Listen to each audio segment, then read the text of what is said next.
नमस्कार, सत श्री अकाल, सलाम, हेलो आप सभी लोगों को भाइयों। मुझसे पूछा किसी ने कि आज की तारीख में सबसे बड़ी दिक्कत कहां दिखती है।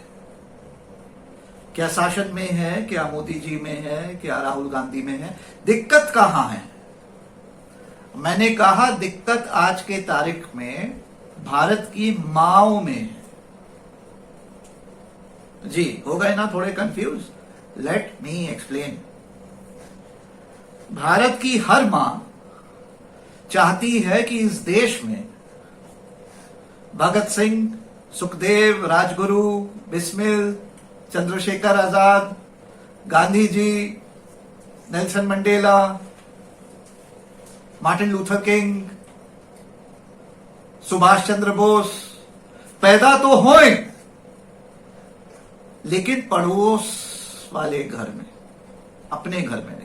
अपने घर में अपना मुंडा पैदा हो जो कि पढ़ लिख ले, नौकरी करे, जो हुजूरी करे, कुछ पैसा लाए, कुछ पैसा बचाए, बच्चे करे, शादी करे, फैमिली करे, तामझाम से दूर रहे, झमेलों से दूर रहे, सीधे से चले, किसी तरीके की दिक्कत में नहीं आए, परेशानी में नहीं आए, स्ट्रेट एरो की तरह चले और अपने निशाने तक पहुंच जाए। निशाने का मतलब 70 बरस तक 2 घर हो, 2 गाड़ी हो, कुछ सेविंग्स हो और अपना बुढ़ापा निकाल ले। भगत सिंह पड़ोस में पैदा हो जो लड़े देश के लिए और कुर्बानी दे। चंद्रशेखर आजाद होए इस देश में, लेकिन पड़ोस क्या हो, लड़े आजादी के लिए, लड़े अन्याय के खिलाफ। गांधी जी पड़ोस में हुए, लड़े बुरे शासन के खिलाफ। सुभाष चंद्र बोस पड़ोस में हुए, लड़े। मेरा मुंडा स्ट्रेट एरो। इस देश में परेशानी, प्रॉब्लम मोदी जी, भारतीय जनता पार्टी की नहीं है। इस देश में प्रॉब्लम उन माओ की है जो अपने घर में नहीं भगत सिंह चाहती हैं, पड़ोस में चाहती हैं। अब देश की आजादी के लिए भी इतिहास गवाह है कि कुर्बानी तो देनी पड़ेगी, लड़ना तो पड़ेगा। गांधी जी ने भी नॉन वायलेंट पाथ लिया, लेकिन कितने डंडे खाए। 10 साल प्लस जेल रहे थे गांधी जी। नेहरू जी भी 9 साल जेल में रहे थे। ऐसे ही नहीं आजादी मिली भारत। जेल जाना पड़ता है, डंडे खाने पड़ते हैं, ये तो नॉन वायलेंट वाले को। और जो क्रांतिकारी वायलेंट वाले होते हैं वो तो सूली पे चढ़ गए।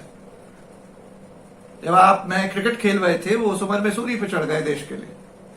भगत सिंह जी, सुखदेव, राजगुरु की बात कर रहा हूं मैं। जब तक वो मानसिकता नहीं आएगी, लोग लड़ने को तैयार नहीं होंगे इस देश में।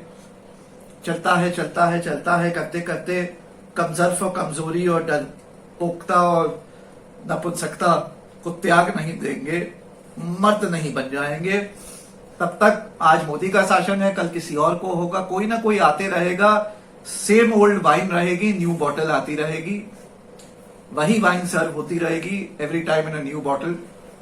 और आप और हम और ये देश पिसते रहेगा, और ये नेता अपनी 3-3 करोड़ की BMW के काफले में चलते रहेंगे। इस देश के नेता हमेशा रिच एंड पावरफुल रहेंगे, आप हमेशा गरीब रहेंगे। ये देश गरीबों का रहेगा। It's quite ironic. India is a country of so many poor people, poorest people in the world, but the richest politicians and the richest top 1%। ये मुकेश अंबानी, ये अदानी, ये बाबा रामदेव, ये करोड़ों अरबों कमाते रहेंगे। ये पॉलिटिशियंस नया नया अपना कुर्ता सूट पहन के अपना प्रेस कॉन्फ्रेंस देते रहेंगे। आप हम पिसते रहेंगे, आप हम पिसते रहेंगे, क्योंकि कहा ना, मां के साथ प्रॉब्लम है। जो मां है आपकी, मेरी, हम सबकी, वो पड़ोस में चाहती है भगत सिंह पैदा हो, राजगुरु पैदा हो, चंद्रशेखर आजाद पैदा हो, सुभाष चंद्र बोस पैदा हो, गांधी जी पैदा हो। अपने घर में नहीं चाहती। गलती से अपने घर में आ जाए तो वो ओहो, पूरे परिवार को वो बच्चा इतनी परेशानी देता है। मेरे परिवार से पूछ लीजिए, आपको आइडिया नहीं। तो सोचिएगा इस बारे में, बस यही कहूंगा, सोचिएगा इस बारे में। अंत इसी से करना चाहूंगा कि अगर जीवित हो तो उसका प्रूफ तो दो।